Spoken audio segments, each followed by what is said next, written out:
6 minutes avec Alexandre de Sénarclan. Le député PLR qui est donc opposé à la contribution temporaire de solidarité. Bonjour à vous Alexandre de Sénarclan. Bonjour. Merci d'être sur Radio Lac ce matin. Contribution temporaire de solidarité sur les grandes fortunes pour faire face à une période difficile. Solidarité, c'est une vertu que l'on ne peut pas exiger des plus riches ? Si. D'ailleurs, c'est ce qu'ils font. Les plus riches contribuables du canton payent déjà largement plus de la moitié de ce dont a besoin l'État pour financer le filet social, pour financer les écoles, les universités, financer l'hôpital, les subsides d'assurance maladie.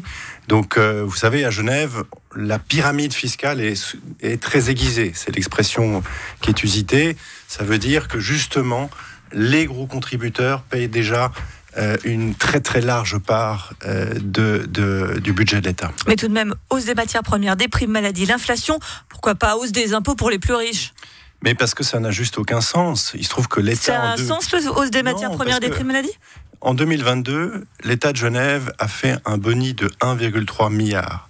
C'est dire que l'État n'a pas besoin d'une hausse d'impôt. Et puis cette hausse d'impôt, elle est très conséquente. Pour ceux qui payent l'impôt sur la fortune, c'est plus 50%. C'est assez rare, vous le reconnaîtrez, d'avoir des impôts qui augmentent de 50%. C'est ce que veulent les initiants. La problématique avec ça, c'est que ces grosses fortunes vont comparer. Ils vont voir que dans le canton de Vaud, on paye 0,79. Ils vont voir que dans certains cantons de Suisse alémanique, on paye 0,1, donc 1/15 de ce que veulent les initiants. Et puis à un moment, ils vont se dire, non mais écoutez, la coupe est pleine. Moi, je vais déménager. Je vais pas financer à moi tout seul l'État de Genève. On me traite mal. Et donc, ils vont partir. Et qu'est-ce qui va se passer ? Ce qui va se passer, c'est que la classe moyenne supérieure, va devoir payer l'addition, va devoir payer ce qui n'est plus payé par ces très gros contribuables. Donc, il faut éviter de se tirer une balle dans le pied, et puis il faut conserver ces riches fortunes ici à Genève. Justement, pour revenir sur ces chiffres noirs, nous recevions hier Pablo Cruchon, l'Union populaire à ce sujet. Écoutez ce qu'il disait.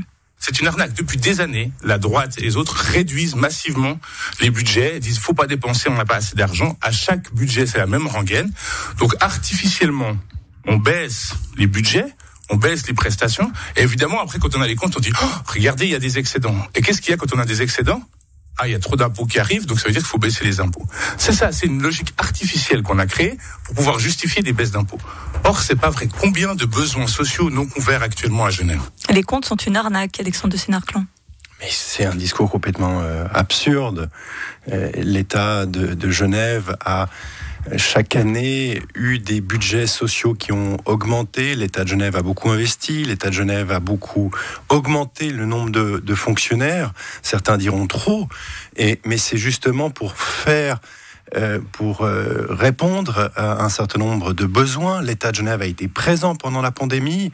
On a pu, à ce moment-là, offrir de l'aide aux citoyens genevois qu'on avait besoin dans les entreprises, dans le domaine du social. Donc l'État joue son rôle. Et cet État, heureusement, nous avons des entrepreneurs, heureusement, nous avons des personnes qui investissent à Genève et qui veulent s'y développer.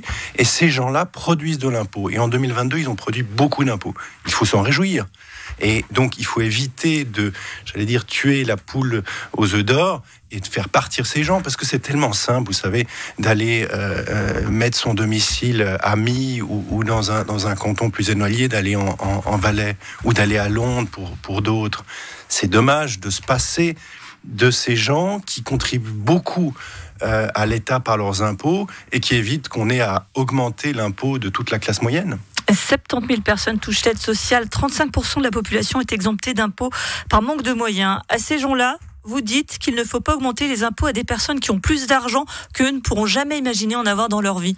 Mais il ne faut pas réfléchir comme ça. Ah bah oui, ils réfléchissent comme ça, moi je vous le dis. La question, c'est de savoir si ces 35% de personnes, 36% pour être exact, de personnes qui ne payent pas d'impôts, peuvent être aidées par des subsides d'assurance maladie, aidées grâce à des impôts supplémentaires. Par le SPIS général.